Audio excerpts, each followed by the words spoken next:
What's up, everybody? Welcome to Podcast Now. I'm Alex, and in this video I want to talk about if Warner Bros. Was bought by Microsoft, would that guarantee a Series X win over the PS5? Now, I'm not a fan of console wars, okay? I don't want to come off as saying I'm down for one of these consoles completely crushing the other console. I get that I think emotions are very, very high when it comes to Warner Bros. Acquisition, whoever ends up getting them, in terms of its Take-Two, EA, and obviously each of them has a pro, I think has multiple pros and has multiple cons. I truly, truly do believe that. Obviously, with the Microsoft talk of a few weeks ago, we've talked about it on this channel as well, what would that do for them? Well, in that video, I talked about how I don't think it's really a good idea, or really it's not something that I would want to see, and I would think that from anybody. Now, obviously, there's a lot of people that disagree with me, and that's totally cool. Totally cool. We don't all have to think the same way, and I did say it there, and I'll say it here as well. I'm not like a fanboy of one versus the other. I own all the consoles. I'm getting all the consoles. I'm probably not going to get a Series X on day one. I will be getting a PS5, but I don't hate Microsoft. I don't hate Sony. I don't hate the Xbox One. I don't hate the Xbox Series X. And ultimately, even in that video, I defended Microsoft, and I said, they have a lot of studios, and, some studios have been better in the past than others. Some of them are brand new. Some of them we've never even seen games from them before. So, again, the question is, and I even said that, I said this in that video, if Microsoft buys them, okay, I personally wouldn't love that, okay, I would not like that, but is it a good move for Microsoft? Yes. Is it a good move, or would it come off very well to a strictly a person that only plays on the Xbox consoles, apps, or even PC? Now, PC, obviously, a thing to make note here is that it would take technically, if Warner Bros. Were taken from the board, okay, and Microsoft were to take them, it really only affects the consoles, okay, because they would come to PC as well, right? Microsoft has those dual things, and I guess you could say there is a lot of confusion there. It doesn't necessarily mean the games will be exclusive. In fact, I think the games that Warner Bros. Is currently working on, games like the Warner Bros. Montreal Batman game, or Rocksteady's game, or even the Harry Potter game, those games would probably come out on all consoles, okay? Whether they come out on PlayStation, let's say, and then from there, in the future, they wouldn't, okay? There's also been talks of if they were to buy them, they don't necessarily need the properties, which has always been a discussion point, and for a video like this, it is important to note, if Microsoft, say, buys Warner Bros., okay, they get access to the studios. They are literally acquiring the studio. So you would be acquiring the manpower or woman power, I guess to not be, versus one. They would take Warner Bros. Montreal. Again, they would take Rocksteady. We went through all the studios, and there's a lot of Monolith, NetherRealm. They would take all of these studios from Warner Bros., okay, and they would have the ability to have them be able to make whatever they wanted, okay? Now, again, this does not guarantee that they're making the DC products or the Harry Potter. That stuff is licensed. That stuff actually is connected to AT&T, which is that kind of larger discussion point that people have pointed out. Again, just because Microsoft buys them doesn't immediately guarantee that they're able to make those games. Okay, now again, I think those games would be safe, but say again in the future, say they want to say, okay, well, the Batman games, they're for now on going to just be exclusive. So the next Batman game, the next Suicide Squad, if we make a Justice League game with Rocksteady, those would all be exclusive to Microsoft. Well, technically, you have to cut a deal with AT&T first, because they would still own the rights to those brands. They would probably want a cut of them, right? And I've seen people say this as well. They could license them out, which actually I've been saying for years. Remember, one of the things I've said with Justice League, the Justice League game, or even like Superman, I think I've specifically said it with Superman, is technically it doesn't have to come from a studio owned by Warner Bros. Remember, I've said that numerous times. Just if you want to make a Superman game, I know we're all looking at the Warner Bros. Studios and saying, okay, which of these guys would be the best, fit for a Superman game? Which one of these would have worked the best? Well, we can think that. I think that's right to think as well. But at the same time, you don't have to be a studio owned by them to use it. You just have to have, again, like cut a deal, made an agreement, whatever, with AT. Well, technically, I don't know if they would do it, because obviously I'm not part of this world. I don't work with them. I don't know who you would talk to, but I wonder if like Warner Bros. Games has the okay of AT&T to do it, or if literally you have to go to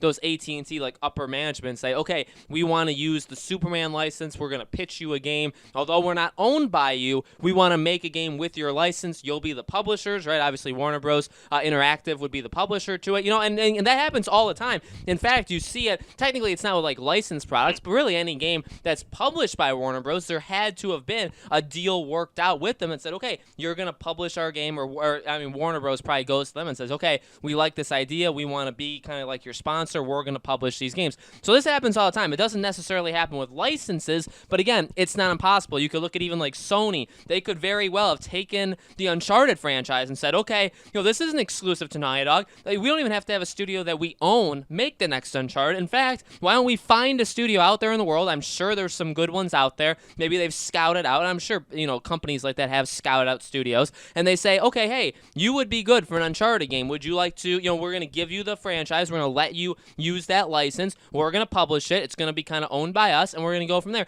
I mean, this happens all the time. So, again, the discussion of would this guarantee them a win? That's tough. It's honestly tough. I would say, and I will say this, if you are guaranteed, or I guess if you just say, like, eventually you will get all of those licenses exclusive to Xbox, okay? So in like 3-4 years' time, any game that's made in the Harry Potter franchise, or again, like NetherRealm if they make Injustice, or if they make Mortal Kombat, imagine like Mortal Kombat being exclusive, all of these games, if you could guarantee me that these games would be only on Microsoft, I would say that's a big win. I would say you probably at least even the playing field, because what you see a lot of people saying with this whole, rumor that Microsoft could do it is it would be fair. It would be Sony's got this, Sony's took Spider-Man off the board, Sony has all of these big studios, Microsoft has none. Firstly, I just don't agree with that, and again, and I really do get it. I completely understand if you don't agree with me, it's fine, but I mean, I just don't see it that way. I think Microsoft does have studios,